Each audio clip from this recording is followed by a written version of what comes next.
Well, let's now go to Yossi Mekelberg, an Associate Fellow with the Middle East and North Africa Programme at the Chatham House think tank in London. Pleased to have you with us, Professor Mekelberg. And we were hearing just then, so let me go to that news, that 3 Israeli hostages are now being transferred to the Red Cross in exchange for Palestinian prisoners. How difficult was it to get to this moment? Well, it's been extremely difficult, and we're talking about hostages there that were in captivity for 15 months, which probably we'll hear eventually. They will tell their stories, but what we know from those who've been released before, it's been horrendous for them. And I think generally we are talking about a great self-relief today to see that, with all the technical, logistical issues, the ceasefire it's truce more than a ceasefire has started, and maybe we can start looking into a better future, and which, the death and devastation and people held as hostages is about to come to an end. But we saw, the very similar agreement was on the table back in May of this year, and it still took around 7-8 months to reach this agreement now. It's a tough one, but we just should hope that it, every stage of it, of the implementation, will be respected by all the sides. Yes. How fragile do you think this agreement is then? I'm afraid it's extremely fragile, and we saw it this morning.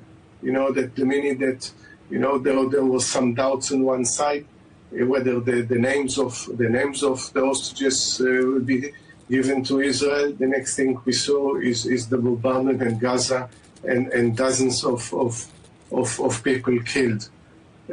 Some of the difficulties are practical one, logistical one, because of the situation of Gaza and how you communicate within Gaza and how you release the hostages.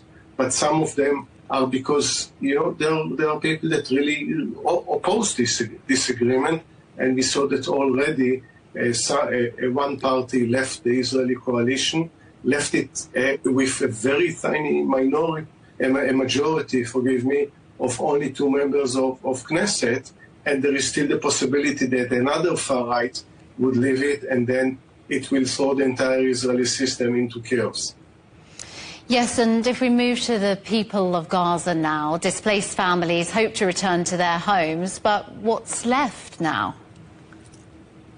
I think we'll see probably now the full picture of the terrible devastation in Gaza. And I mean, what the people of Gaza have suffered over the last 15 months is horrendous.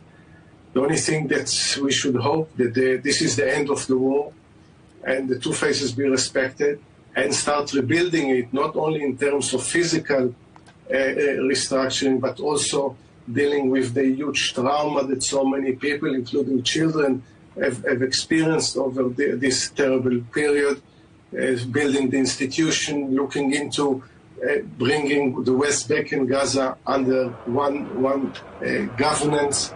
And this is a long process of we need a special fund to fund all of it. This will take a long time. We're just in the very, very beginning of a long process. Yeah, a long process. And what does this mean for Netanyahu's government, do you think? I think at the end of the day, the Netanyahu government needs to go. This is the government, obviously what Hamas committed on October 7, 2023 was a horrendous massacre. But everything in Israel behavior before and after points in one way that this is not a government fit to govern the country. It failed to protect its people on October 7. It failed to end the war quickly, to bring the hostages back. It promised the complete elimination of Hamas, which was an objective unachievable from the beginning. It promised that the only military pressure would bring the hostages, and what we saw, that actually hostages were killed during this time, while only diplomacy can bring home the hostages, and it divides the country. So by any criteria, by any standard of good governance and accountability this government should go. How long it's going to take, I really don't know. I think it should take, peace quite quick.